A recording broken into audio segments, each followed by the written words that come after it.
Salah satu prinsip dalam Islam adalah berlaku adil dan berjuang menegakkan keadilan.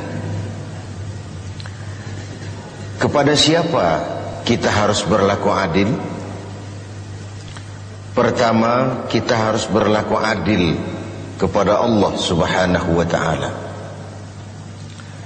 Bagaimana cara berlaku adil kepada Allah? Yaitu pertama, jangan menyekutukannya dengan sesuatu pun. Dalam hidup ini ada orang yang sama sekali tidak percaya kepada Tuhan. Sebaliknya ada juga yang percaya tapi Tuhannya kelewat banyak. Yang adil dalam hal ini adalah percaya kepada Tuhan, dan Tuhan itu jangan disekutukan dengan sesuatu pun. Inilah keadilan kepada Allah Subhanahu wa ta'ala. Jangan menyekutukannya dengan sesuatu, baik berterang-terangan ataupun sembunyi-sembunyi. Karena syirik itu ada dua macamnya. Ada yang disebut syirik jali, syirik terang-terangan. Nyata-nyata menyembah batu, nyata-nyata menyembah api, nyata-nyata menyembah gunung, nyata-nyata berkeyakinan Tuhan lebih dari satu. Itu syirik yang berterang-terangan, syirik jali namanya. Ada yang kedua disebut syirik khafi, syirik yang tersembunyi, syirik yang agak tersamar. Tidak nyata-nyata menyembah berhala, tidak langsung menyembah matahari, tidak langsung menyembah gunung, tapi ada sebuah keyakinan yang mencerminkan itu semua. Saya sejak pakai gesper ini, gesper ini sejak saya pakai, dagangan saya jadi laris. Ini syirik yang tersembunyi. Saya sejak pakai cincin ini, usaha lancar. Cincin ini sejak ada perkutut ini di rumah, objek lancar betul, perkutut. Ini pun syirik namanya, syirik yang tersembunyi. Jangan menyekutukan Allah dengan sesuatu, baik yang berterus terang maupun yang tersamar. Kemudian yang kedua, adil kepada Allah adalah tidak menyembah kecuali hanya kepadanya. Karena ketika kita berkeyakinan tidak ada Tuhan selain Allah, saya tidak akan menyembah kecuali hanya kepada Allah, dalam ucapan dan juga dalam perbuatan. Kita tahu mudah menjadi hamba Allah dalam ucapan, tapi tidak mudah membuktikannya dalam perbuatan. Saya hamba Allah, kata saya. Apakah Allah mengakui saya sebagai hambanya? Itu yang saya belum tahu. Karena berapa banyak orang mulutnya berkata saya hamba Allah, perbuatannya membuktikan dia hamba dunia, hamba harta, budak nafsu, hamba jabatan. Tidak sesuai antara ucapan dan perbuatannya. Kalau adillah kita kepada Allah, pertama, jangan sekutukan dia dengan sesuatu. Yang kedua, jangan menyembah kecuali hanya kepadanya. Setelah berlaku adil kepada Allah, maka yang kedua, kita harus berlaku adil kepada sesama.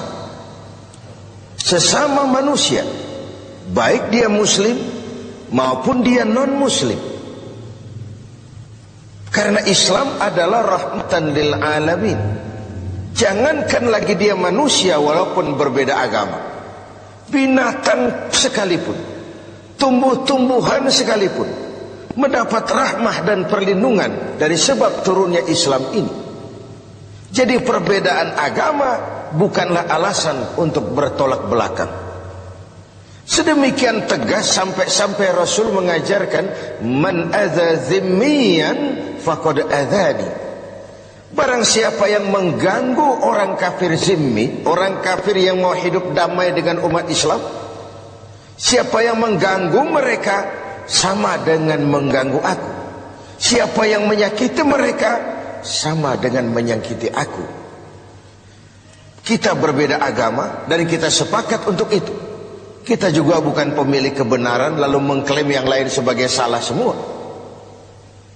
Sah saja orang berkeyakinan cuma agama yang benar, tapi tidak otomatis dengan seiring itu lalu dia menghina yang lain.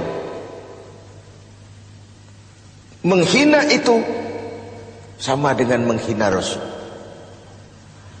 Oleh karenanya kepada non-muslim kita harus berlaku adil. Kalau mendengar syariat Islam, sementara ini kan kita seperti mendengar suara petir, melihat monster. Yang terbayang itu pancung, gantung, rajam, tanpa kita melihat hukum kausalnya, sebab akibatnya. Padahal watak syariat Islam itu barangkali itulah yang kita dambakan selama ini. Kenapa? Pertama, syariat Islam itu al-musawat bainan nas fi takalifil ahkam. Semua orang sama dalam berhadapan dengan hukum. Bukankah ini masyarakat yang kita dambakan? Bukankah ini masyarakat yang mau kita bangun? Di mana tidak ada warga negara kelas 1, di mana hukum berlaku secara sama, di mana tidak ada warga negara istimewa, di mana hukum tidak berjalan seperti pisau, tajam ke bawah tapi tumpul ke atas. Syariat Islam memandang semua sama di depan hukum. Dan sejarah membuktikan itu. Bagaimana seorang Ali bin Abi Thalib ketika menjadi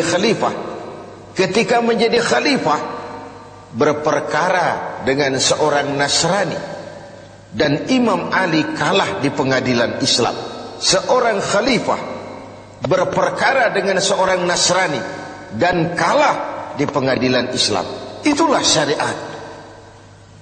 Seorang gubernur Amr bin As kalah di pengadilan berperkara dengan seorang Yahudi.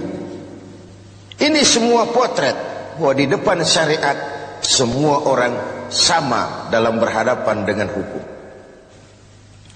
Yang kedua, watak syariat itu at-tadrij fit tashri'. Ada tahapan dalam melaksanakan syariah itu. Ada tahapan. Ada etapa yang harus ditempuh. Kalau tercukupi itu, terlaksanalah syariat. Mula-mula tentang minuman keras, Quran cuma memberikan warning.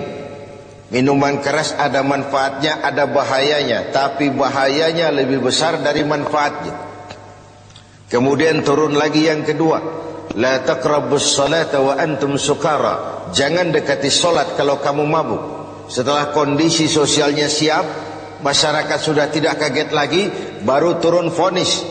Arak, minuman keras, judi, najis, kotor, perbuatan setan, jauhi kalau kamu mau jadi orang yang beruntung. Itu yang disebut at-tadrij. Ada tahapan. Lalu yang ketiga, taklilut takalif, adamul haraj, menyedikitkan beban. Kalau kemampuan melaksanakan suatu perintah berkurang, tekanan perintah pun menurun. Puasa yang sedang kita kerjakan ini hanya bagi yang cukup syarat. Berkurang syarat, berkurang juga tekanan perintah. Dia sudah balik, dia berakal sehat, dia mampu berpuasa. Cukup syarat, dia wajib melaksanakan puasa. Kurang syarat, tidak wajib melaksanakan puasa. Solat wajib berdiri kalau mampu. Tidak mampu berdiri, ya duduk. Tidak bisa berduduk, berbaring. Tidak bisa pakai berbaring, pakai isyarat. Laksanakan sesuai dengan kemampuan. Inilah rahmatnya syariat Islam itu. Jadi saya kembali bahwa berlaku adil kepada sesama, pertama kepada muslim, yang kedua kepada non-muslim. Demikian tinggi nilai keadilan itu dijunjung sampai ayat Quran menyatakan, la yajrimannakum syana'anu qaumin alla ta'dilu. Janganlah kebencianmu kepada sekelompok orang menyebabkan kamu berlaku tidak adil. Tegakkan keadilan walaupun kepada orang yang paling kita benci. Kebencian bukan alasan untuk berlaku tidak adil. Sedemikian objektifnya perintah untuk menegakkan keadilan ini. Adil kepada sesama muslim, adil juga kepada yang non muslim. Dan yang ketiga, kita berlaku adil kepada diri sendiri. Adil kepada Allah, adil kepada sesama, dan adil kepada diri sendiri. Tubuh kita secara keseluruhan ibarat sebuah kerajaan. Segala sesuatu di tubuh ini pun ada haknya. Mata ini ada haknya untuk tidur. Berjaga saja siang malam tidak pernah tidur-tidur, itu mengurangi hak mata dan itu zalim. Perut ini ada haknya untuk makan, untuk diisi, untuk juga beristirahat. Puasa terus-menerus tidak makan-makan, itu zalim kepada hak perut, tidak adil kepada perut. Itu sebabnya dalam Islam puasa ngableng, puasa non-stop dari pagi, sore, malam sampai ketemu pagi lagi, bukan saja tidak boleh tapi haram hukumnya. Kenapa? Bertentangan dengan fitrah manusia. Pada sisi lain kita sudah berlaku adil, tidak adil terhadap perut kita. Tiap hari Jumat kalau kita sholat Jumat, khatib memesankan kita tentang ini. Innallaha ya'muru bil adli wal ihsan. Allah memerintahkan kamu berlaku adil dan berbuat ihsan. Diulang kali diingatkan kita, karena ini memang prinsip. Mari kita berlaku adil. Pertama sekali, adillah kepada Allah. Jangan sekutukan Dia dengan sesuatu. Lalu jangan menyembah kecuali hanya kepadanya dalam berbagai keadaan. Yang kedua, adillah kita kepada sesama manusia, baik ia orang yang kita sayangi, kita senangi, maupun dia orang yang kita tidak sukai, maupun dia orang yang kita benci, baik dia muslim maupun juga dia non muslim. Karena Islam adalah rahmah bagi semesta alam ini. Masyarakat yang kita dambakan, masyarakat yang tegak di atas keadilan, keadilan yang menyangkut ekonomi, keadilan di bidang pendidikan, keadilan di bidang sosial, pendeknya keadilan di berbagai aspek kehidupan ini. Lalu yang ketiga, adillah kepada diri sendiri.